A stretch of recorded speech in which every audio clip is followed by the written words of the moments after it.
Hello, everyone. Welcome to the Matchbook Horse Racing Podcast. We've got a stellar lineup for you for a Christmas special. Dan Overall, Don McLean, Steve Jones, Charlie Post, and Matchbook Ambassador trainer Olly Murphy, as you can see. Olly's going to shoot in about 5-10 minutes or so. So we'll kick off with you, Olly, if we can, and just sort of sum up your big guns you're sending out this Christmas and into the new year. Olly, it sounds like New Year's Day is going to be pretty busy for you, particularly at Cheltenham. So just give us a rundown of who you're sending there and why. Yeah, Cheltenham's going to be a busy day for me. New Year's Day. Thunder Rock's actually going to take up his engagement in the Dipper instead of running in the Wayward Lad at Kempton on the 27th. Had a long chat with Max McNeil, Adrian Heskey and Turney yesterday, and we just decided that 2.5 is his trip, and I thought it was a kind of a good trial for him to see whether we're going to stand down for the Grade 1 after. So he definitely goes for the Dipper New Year's Day. Thomas Darby drops back into handicap company for the first time in a couple of years. He's going to run the 3-mile handicap hurdle there. The Wolf and Itchy Feet will both run in the 3-mile handicap chase.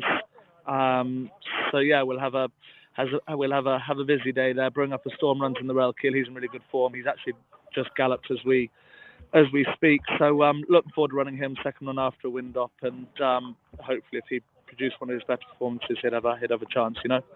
Okay, so just on Thomas Darby, is that a per temps qualifier or not? So I probably it's not. No, I had him in a per temps qualifier at Wincanton, and he had 12 stone. I just shied away from the idea, Tom, to be honest. Yeah, we'll drop back into handicap company for the first time. I've had a long chat with Graham Waitley about him. He's obviously been a complete star for me and Graham, but ultimately he is extremely hard to win with now. Obviously with a mark in the 150s, he's just that little bit off being a Grade 1 horse, you know. And in England, there's not a lot of opportunities for horses rated 150 by you run them off 12 stone in a handicap or run them in a Grade 1. So we're gonna go back and run him in a handicap and see how we get on. And all else fails, we may even see him jumping a fence again before the spring and trying to win a novice chase or two. Okay, interesting. And on Thunder Rock, who has looked really impressive so far, going up in trip with a view to the Scilly Isles, is that potentially if he can make it into that type of horse? Yeah, I thought so. He's a 150 rated chaser, Tom. I think he's very smart. So yeah, he was very good first time out in New Toxin. It was a very competitive race. He then made mincemeat of a couple of horses in Ascot, and I think the right thing to do is stepping back up to 2.5 miles, where he was very good over hurdles and air on his last start last year, and I don't see any reason why he can't stay the trip. And yeah, it looks a nice trial for kind of the season going forward, whether we make up into a 2.5 mile kind of graded horse or whether we go back down the handicap route or what we do. But yeah, I think he's good and looking forward to running him at Cheltenham. Okay. Anything you're particularly looking forward to running at Rasen or Huntingdon or Fontwell or anywhere? Yeah, I've got loads of runners everywhere. A horse I actually really like is a horse called Rambo T. He's got to go down to Fontwell and take on that Gravega, is it, of Gary Moore's that looked good at Lingfield the other day. But my lad has some good bumper form. He was third first time out in Ascot, and yeah, looking forward to running him. I don't know whether he'll beat Gary Moore's, but he's a nice horse, and I thought he'd run very well. Chasing Fire goes to Market Rasen, was meant to run the Kennel Gate. I bypassed Kempton. There's a couple of engagements for him, like in the first couple of weeks in January. So I thought if I went to Kempton and got a hard race, I'd then be looking at the end of January, and I'd only had 2 runs. So yeah, he goes to Market Rasen. Hopefully he'll go and get the job done. And he's unbeaten on it. I mean, is he one of the smarter novices, do you feel, Chasing Fire? Yeah, I think he's good, Tom. I do. I think he's very good. How good's very good, I don't know. But I've got some nice 2-mile novices this year, from him to You Can Tango second in the Supreme Trial at Cheltenham in November. Strong Leader, who's looked good in his last 2 starts. But yeah, I think this lad is good, and I wanted to step up in grade, but it just didn't really work kind of from his second to his third run. So we're going to go to Market Rasen and then step up in grade after.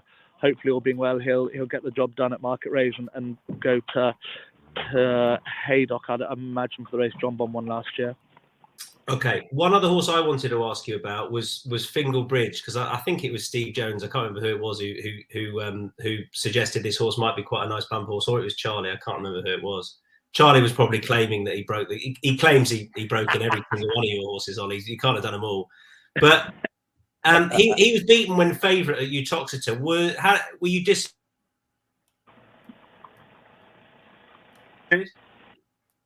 No, I was delighted with his run. To be honest, Tom, he was very raw in Uttoxeter. He's going to go to Chepstow on the 27th for a bumper.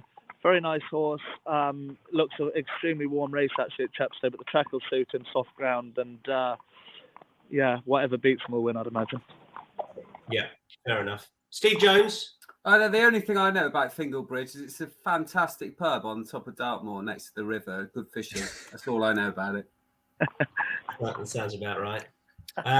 Ollie, we can just about let you go there unless anyone has any burning questions for the trainer.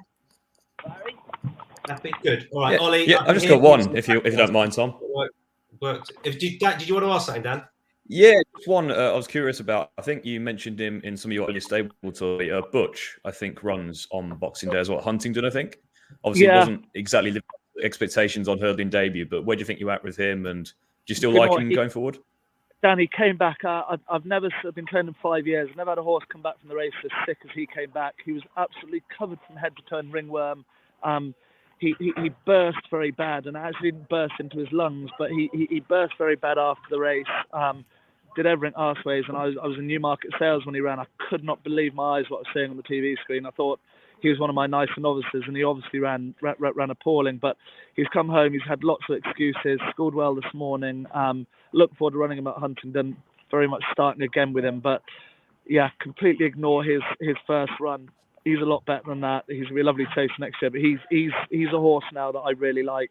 His bumper form worked out really well. He finished second to Crambo of Fergal O'Brien's at Huntingdon, his only start. And I thought on the day we were half an unlucky loser. I thought we got mugged. But looking forward to running him. Nice horse. I'm not saying he'll win on Boxing Day, but he's one to keep on the right side of now for the second half of the season. That's Butch, who runs in the Huntingdon Opener, I think, on Boxing Day. Good stuff. Ollie, thanks, bud. Have a good one. Merry Christmas. What's the Boxing Day banker, lads? Right, you're not going to believe this. Every single one of them in the long walk has gone for Goshen. Really? Yeah, we've all collectively lost the plot, I think. Really? Ask Ollie what he'd have gone for. What do you fancy in that? Champ, Paisley Park, Goshen? Good question. I think being sentimental now, I'd love to see Paisley Park win, but I wouldn't be so sure whether it might just all happen a bit quick for him round there. But we'll see. It was a fantastic race. I was very surprised to see Miranda, or Miranda, however you pronounce her name, second favourite. But looks a competitive renewal. There's some great racing over Christmas, isn't there? And a great day to be sat on the couch on Boxing Day if you haven't got to go to Market Rasen with 9 runners like myself.